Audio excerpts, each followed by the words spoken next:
Hi, I'm coming at you bleached and untoned. I'm being vulnerable today.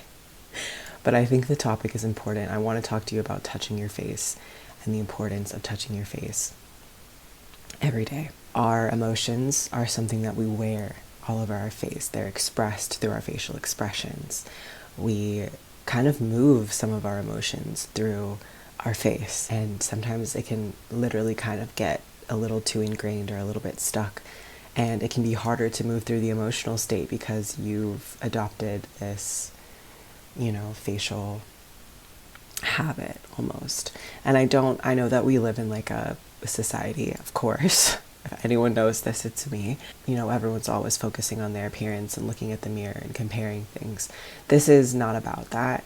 And it took me a long time to be able to have these conversations with myself, because when I would try to address things that were happening holistically, I would get caught up in the matrix of like, oh, but my this skin texture, everything that's always being taught to you is not enough and needs to be worked on, would take over the practice of just like sitting with myself in the mirror and looking at this on more of like a health-based trying to heal myself level. So that's a disclaimer. And if it takes practice to just like sit with yourself and not be judgmental and be like curious and come to yourself as your own healer and accept where you're at and have an open mind about the experience of moving through what might be being stored in the face, neck, and the shoulders. It's the whole body, but I feel like the face is it's a great place to focus on, and it's a great place to start, I think, because you can really see how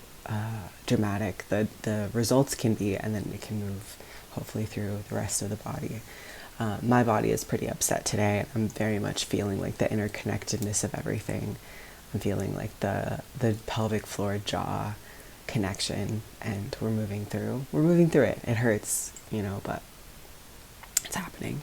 I am an advocate for when you're doing your skincare, when you're getting ready for the day, when you're getting ready for bed, taking a couple moments to check in with the emotional state of your face. Yazamin made a video that I already talked about mapping your face with your gua sha practice. But there are like all these different tells of like how you're doing. One that I thought was really interesting was that these lines here signify like disappointment, and like the brow can signify like a distrust of others, and those are like the big signifiers for me. But those are the ones I remember the most, but there's a bunch of other things too, and you can do your own research and figure out like, oh, well, I'm kind of having this. That's something I've adopted with living life. You're looking at the honesty and the reality of like the emotions that you're wearing on your face with kindness and compassion, and getting in there and showing some love and helping things release. It's not out of like, oh my God, this means this and I need to change it. No, this is supposed to be a loving practice, and it takes practice to make it loving, because we might not be used to having that experience with ourselves. But that's the point of it. That's the practice. That's where the magic lies in this practice. As I said, I usually do gua sha in the morning, and it's become like a non-negotiable. It's honestly, I like wake up, brush my teeth, and do gua sha. Then we move to like the cards and the journaling and the yoga, like on a great day. Get into like a couple little practical notes, but I definitely think this is your own journey. You've got to do your own research. You've got to find your own people that you like learning from. For me personally, every time I've tried to learn about like face yoga, facial massage as like a form of healing modality, it's been incredibly overwhelming for me, because there are creators who like that's their job and it's their entire job, and you can just like get overloaded. Just pick like 3 things. Like find the areas that you're like, oh, I'm holding tension or storing emotions here, or this has changed throughout the course of the past 6 months or the past couple years, and I want to address this and see what's going on. Pick like 1 to 3 things that you like to work on. For me, it's always going to be the jaw. I'm like a TMJ girly, so I am always going to focus on the jaw, and then I also really like focusing on my brows, because I have always had like a very intense brow line. I can scowl with my brows a lot.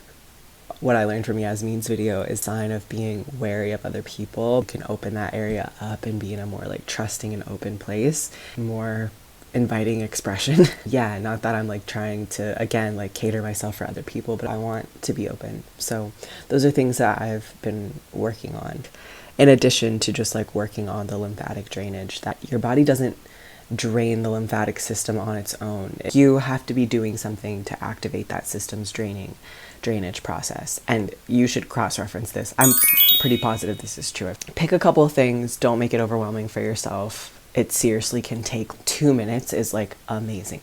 Being consistent with like 2 minutes a day. I also wanted to make a quick note that when you're first starting this process, you're just going to notice like a lot of things. Like there's going to be like, whoa, that is like really sensitive. It feels really good. Like I can tell that this has been holding something. And if you want to make it a special occasion, I had a moment where I looked in the mirror and could tell that I had been like wearing this entire emotional experience that I was going through on my face. And I was like, I think today's the day that I want to address this.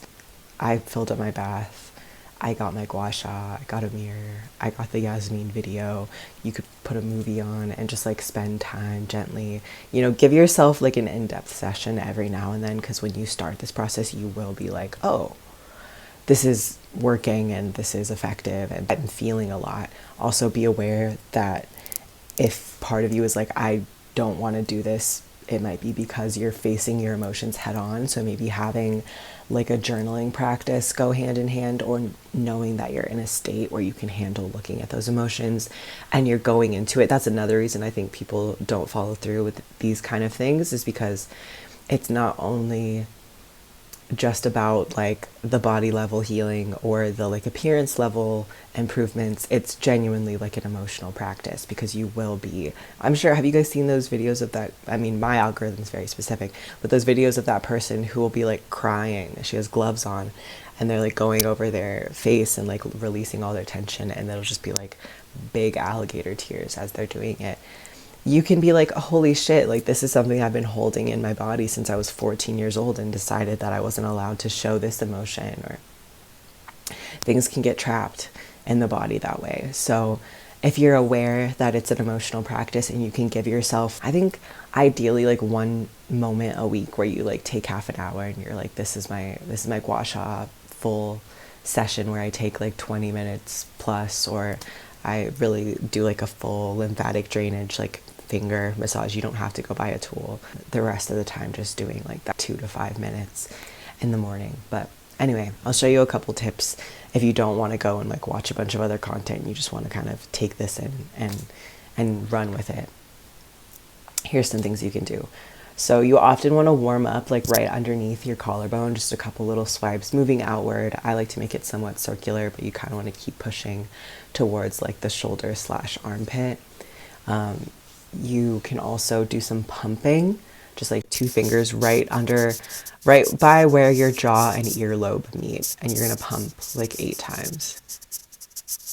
And this gets your lymphatic drainage system ready to go. And this starts creating that pumping effect, so it'll start pulling things out. Jawline.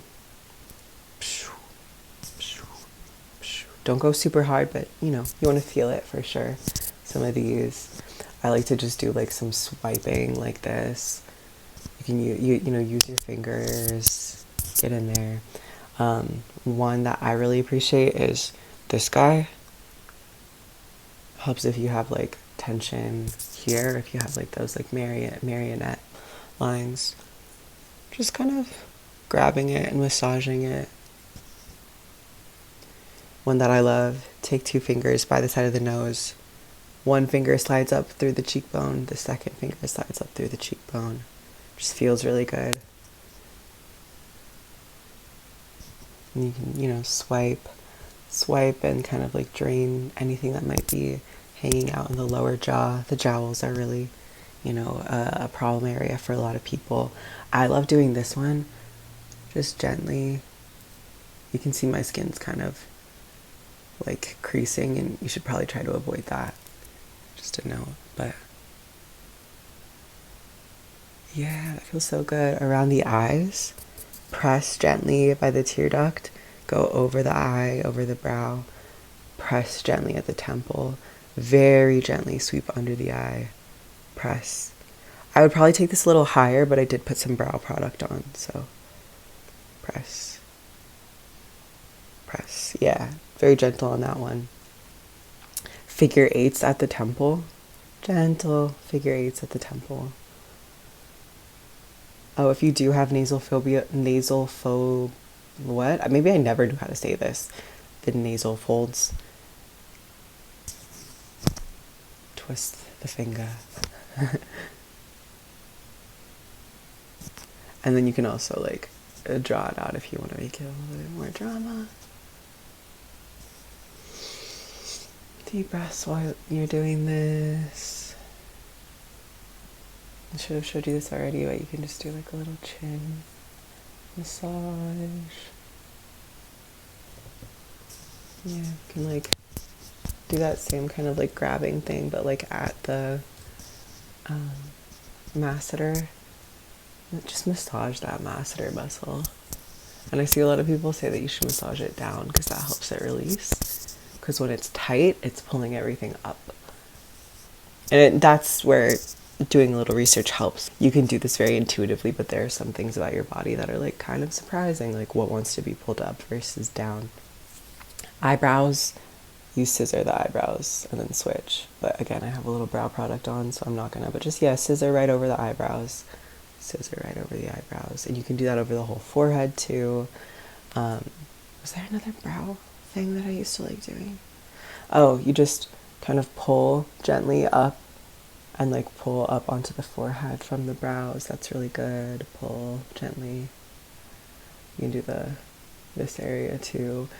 And then I honestly just like to kind of like massage the forehead and then do big sweeps. And then I will like to do big sweeps to drain, so I'll sweep down the side of my face, back into that like lymphatic system.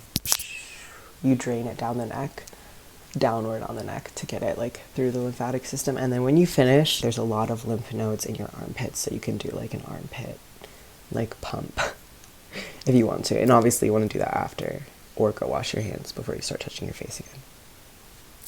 Okay, that's my tutorial. I hope you will try some things, get into it if you have specific issues that are bothering you and you're like, I don't know how to address this. You probably can address it, and it will be more powerfully addressed if you get into the self-compassion and emotional awareness of the fact that your face is storing emotions and is a map of your personhood and your life in a lot of ways. I hope this was enjoyable. I'm going to tone my hair today, don't worry. Have a great day.